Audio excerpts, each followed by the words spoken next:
कांग्रेस ने मतदान प्रक्रिया में कथित मत चोरी के खिलाफ संवैधानिक निषेध आंदोलन आयोजित किया। ठाणे रेलवे स्टेशन परिसर में आयोजित इस आंदोलन का नेतृत्व शहराध्यक्ष एडवोकेट विक्रांत चौहान ने किया। कांग्रेस कार्यकर्ताओं ने वोट चोर गद्दी छोड़, संविधान का हो रहा अपमान, बीजेपी रंगे हाथ पकड़ी गई जैसे नारे लगाते हुए प्रदर्शन किया। इस दौरान नागरिकों ने स्वाक्षरी अभियान में बढ़ चढ़कर भाग लिया और चुनावी पारदर्शिता की मांग की। आंदोलन में बड़ी संख्या में कांग्रेस पदाधिकारी और कार्यकर्ता मौजूद थे। आपल्या सर्वांना माहिती आहे की हे सरकार वोट चोरी करूनच सत्तेवरती आलेलं आहे। हे चोरांचं सरकार आहे। मी तर म्हणतो मोदी फडणवीस चोरांवर शिरजोर झालेले आहेत, कारण त्यांनी भ्रष्टाचार केला।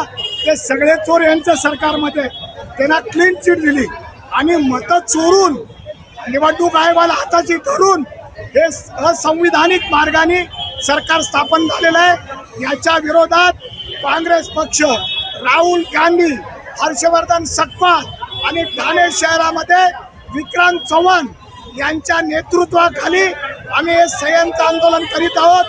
आणि जोपर्यंत निवडणूक आयोग पारदर्शक निवडणुका घेणार नाही तोपर्यंत या राज्यातल्या स्थानिक स्वराज्य संस्थांच्या निवडणुका होणार नाहीत, हे आपल्याला या ठिकाणी सांगतो। सर, अनेक दुबार मतदार नोंदी झाले, त्याबद्दल दुबार मतदार वाढले आहेत, त्या मतदार यादीमध्ये काय सांगाल? नाही, खरंच आहे ना, एका ठिकाणी जिथं खोली बंद आहे अशा ठिकाणी 80 मतदार एका मतदारसंघामध्ये 5-5 हजार मतदार बोगस नोंदवलेले आहेत। एक सत्ताधारी पक्षाचा आमदार सांगतो की आम्ही 25,000 मतं बाहेरून आणली। हे कशाचं होतं काय? हे वोट चोरीचं होतं काय? आणि वोट चोरी विरुद्ध संघर्ष काँग्रेस करणार म्हणजे करणार, आणि आज संघर्ष अखेर तक सुरू राहील।